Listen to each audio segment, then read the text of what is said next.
ভারতের লোকসভা নির্বাচনে কোনো দলই সংখ্যাগরিষ্ঠতা না পাওয়ায় চলছে জোট সরকার গঠনের তোড়জোড়। এ অবস্থায় ভারতের রাজনীতিতে হঠাৎই গুরুত্বপূর্ণ হয়ে ওঠেন মোদির জোটের বিহার ভিত্তিক জনতা দল ইউনাইটেডের প্রধান নেতা নীতিশ কুমার ও তেলেগু দেশম পার্টির প্রধান চন্দ্রবাবু নাইডু। এই দুই দল এনডিএ জোটে না থাকলে বিজেপি নেতৃত্বাধীন জোটটি সরকার গঠন করতে পারবে কিনা তা নিয়ে দিনভর চলা সব আলোচনার অবসান ঘটে সন্ধ্যের আগেই। নরেন্দ্র মোদীর নেতৃত্বেই ভরসা রেখেছেন চন্দ্রবাবু নাইডু ও নীতিশ কুমার।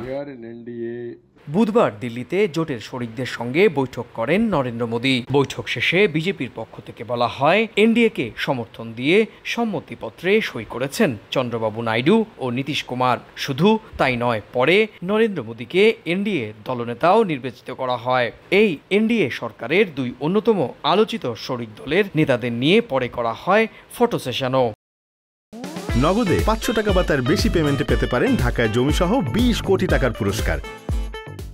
দেশটির গণমাধ্যম বলছে, রাতে বিদায়ী সরকার প্রধান ও মন্ত্রিপরিষদের সৌজন্যে দেয়া রাষ্ট্রপতির নৈশভোজে যান মোদী ও তার মন্ত্রিপরিষদের সদস্যরা। সেখানেই রাষ্ট্রপতিকে সরকার গঠনের দাবি জানিয়ে চিঠি দেওয়া হয় এবং রাষ্ট্রপতিও সরকার গঠনের জন্য এনডিএকে আমন্ত্রণ জানান।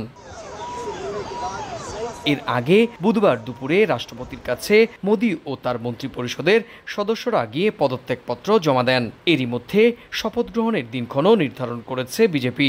সবকিছু ঠিকঠাক থাকলে আগামী শনিবার হতে পারে নতুন সরকারের শপথ গ্রহণ। আর সেটা হলে জওহরলাল নেহরুর পর মোদী হতে যাচ্ছেন ভারতের টানা তৃতীয় দফার প্রধানমন্ত্রী।